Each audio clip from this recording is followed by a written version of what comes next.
Voilà, merci beaucoup à tous. Arrête gros, on voit que mes cheveux, c'est ça la blague. T'as le pied.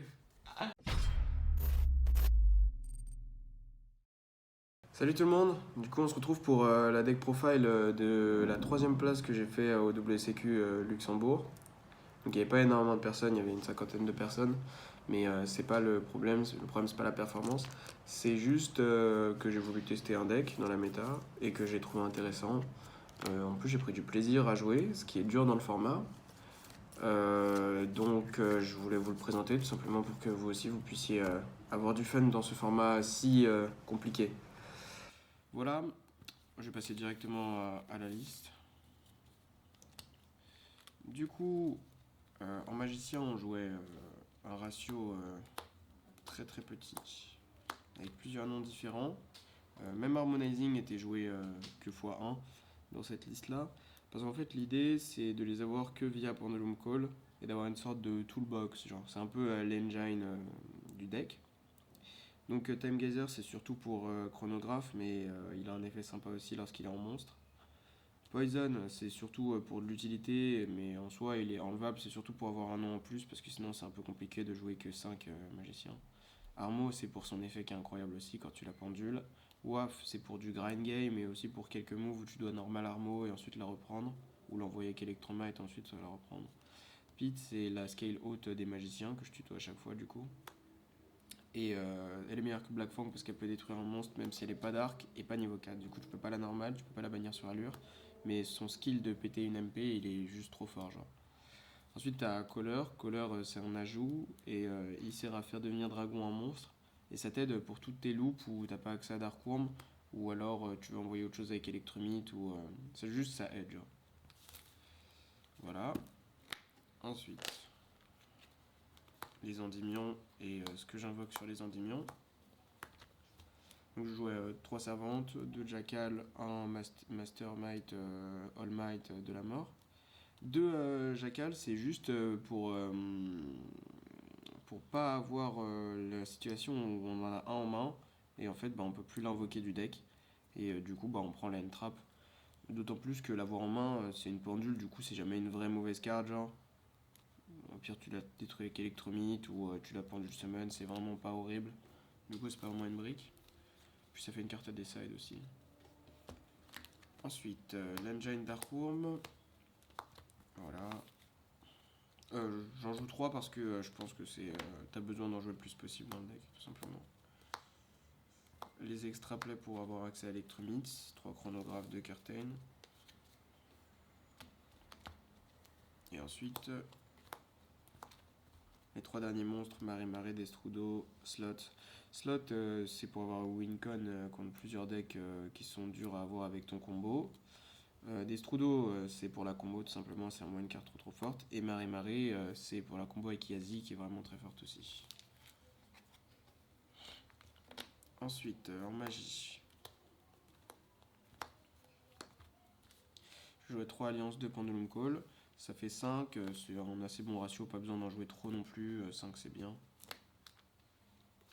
Ensuite, 3 Mastery, pour avoir accès à Servante, le plus rapidement possible. 3 Shrine, 1 Foolish. Ça fait beaucoup, mais comme le deck joue Yazi, quand tu go second, enfin en fait ça devient jamais une brique dans l'idée, dans 50% des games, puisque quand tu es second, il y en a un qui envoie Darkworm et l'autre Destrudo pour faire un Yazi et forcer des negate ou abuse de marée tout simplement. Et quand tu go premier, avoir un exemplaire de cette carte, c'est tellement différent, ta game se passe différemment, tellement la carte est puissante. Et ensuite le draw power, qui aide le deck à piocher son side et qui aide le deck à être consistant parce qu'il lui manque. Dans l'idée, ces cartes-là, ça devrait être astrographe, astrographe, astrographe et le petit de astrographe.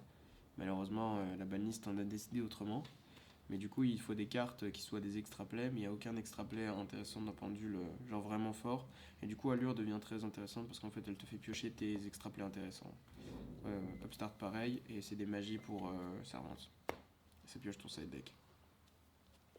Petit aparté, du coup, je vais vous présenter des Field Center. Donc ça, c'est celui que j'ai eu World, à chaque fois je l'ai dans les vidéos. Et ensuite, on a des nouveaux Field Center qui sont très sympas, pour le coup, vraiment. Donc la matière, je dirais que c'est quasiment métallique. Quasiment métallique, mais un peu plus souple. Et donc ces Field Center là, ils sont disponibles sur le Cours des Barons, qui est une boutique que vous connaissez, je suppose, c'est mon sponsor pour cette année. Voilà, on en parlera à la fin. Tac, timer aussi, comme d'habitude. Je vais faire le side deck avant. Donc side deck, 3 Pancras contre les Bacros, et toujours contre les Bacros 3 Twin. Alors le side deck, pour vous le dire honnêtement, c'était pas le side deck le plus travaillé du monde. Il est améliorable, mais c'est une idée de ce qu'il faut faire. Donc là c'est 6 cartes contre les Bacros, et seulement 5 contre les gros combos, avec 3 sphères d'aura, 2 golems. Ça c'est golem de lave, c'est une carte qui dit comme sphère, mais on l'invoque sur le terrain adverse en position d'attaque, il a 3000 d'attaque. En sacrifiant 2 monstres, chaque standby, ton adversaire prend 1000, il revient pas sur ton terrain. Voilà, je suis désolé, je dois la proxy parce que je l'ai rendu. Voilà, donc en fait j'ai 5 cartes contre combo et 6 contre Bacro, parce qu'en fait contre Bacro je peux me permettre de brick grâce à ces cartes là, alors que contre combo je peux pas me permettre de brick grâce à ces cartes là. Si j'ai 2 sphères en main par exemple, contre combo des fois je vais perdre même en invoquant sphère. Alors que si j'ai Pancratops Twin contre Bacro c'est moins grave parce que je peux la jouer au grind en fait, je peux me laisser une draw phase. Du coup c'est pour ça que j'ai 6 cartes contre Bacro et seulement 5 contre combo. Voilà, c'était. En fait, pour le side là, j'ai juste fait des maths rapides chez moi, vite fait. C'est pour ça que je dis qu'il est pas assez travaillé avec ça. Il y a de meilleures idées certainement. 3 main control pour des match-up où je vais pas rentrer Sphère d'Aura ou Golem, mais je veux quand même une carte pour Go second. Et un Summon Limit. Summon Limit, je l'ai beaucoup aimé en fait. C'est dans l'idée de. À chaque fois que je go premier et que c'est post-side, en fait je cut Marée et j'avais aucune carte à rentrer. Du coup, Marée c'était juste une brique. Et en fait, je pensais à mettre Summon Limit dans mon side en me disant qu'il y a de la place dans le side de pendule.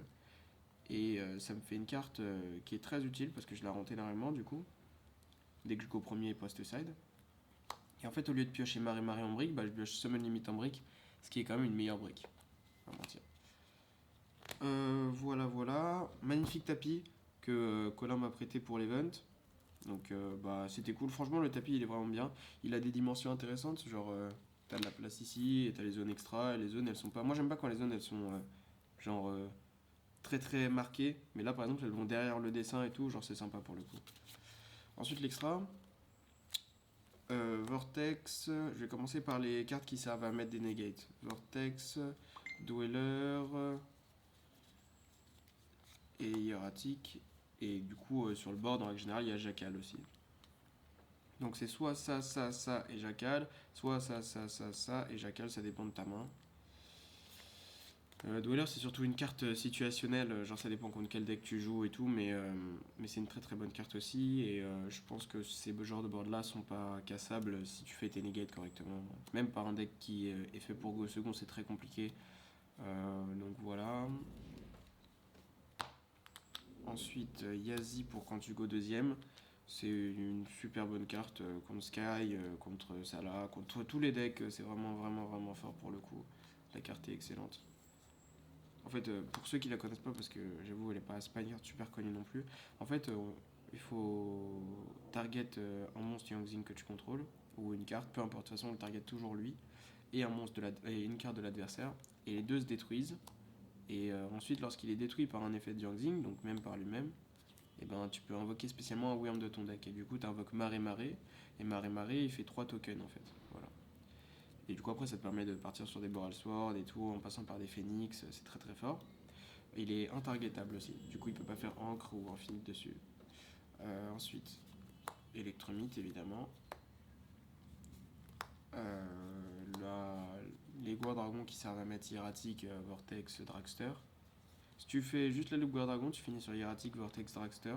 Parce que tu envoies des Strudo, du coup il te faut juste un monstre pour reburn des Strudo. Et Agapin invoque Vortex, et ensuite avec ces deux monstres là tu fais Hiératique et voilà. Tac. Ensuite en Link Play, on a Link Kuribo pour les tokens de Marée. Bitcop pour les tokens de Marée et aussi le fait d'avoir une autre Link 2. Phoenix, Unicorn et Borel Sword, Borel Load. Ça c'est Borel Load. Borel Load il est plus là parce que je l'ai enlevé en fait suite à ce tournoi là. Parce que je l'ai jamais utilisé, il est fort que face à Thunder et je pense pas qu'il y ait besoin de ça pour battre Thunder. Phoenix Unicorn, c'est de l'utility. C'est une toolbox assez intéressante. Moral Sword pour OTK, c'est la carte la plus importante de l'extra deck quasiment. Bitcop, vas-y. Du coup, ouais.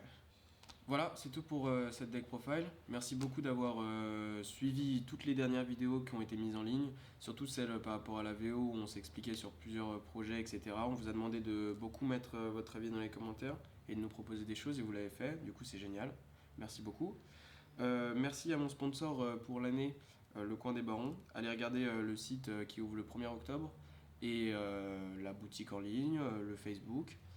Merci aussi à ma nouvelle team, Royalty, que j'ai rejoint il n'y a pas longtemps. On fera une vidéo dédicacée à ça pour expliquer un peu ce qui s'est passé. Allez aussi regarder le card market du Coin des Barons et le card market de The French Shop. Voilà, je pense que c'est tout. On se retrouve dans des prochaines vidéos. Gros projet à venir sur une vidéo qu'on vous a déjà teasé dans la vidéo de la VO, mais je vous la retease. Donc ça arrivera dans quelques mois, c'est ça, je pense. Ouais. Et donc restez connectés, regardez toutes les vidéos et continuez à mettre de l'entrain.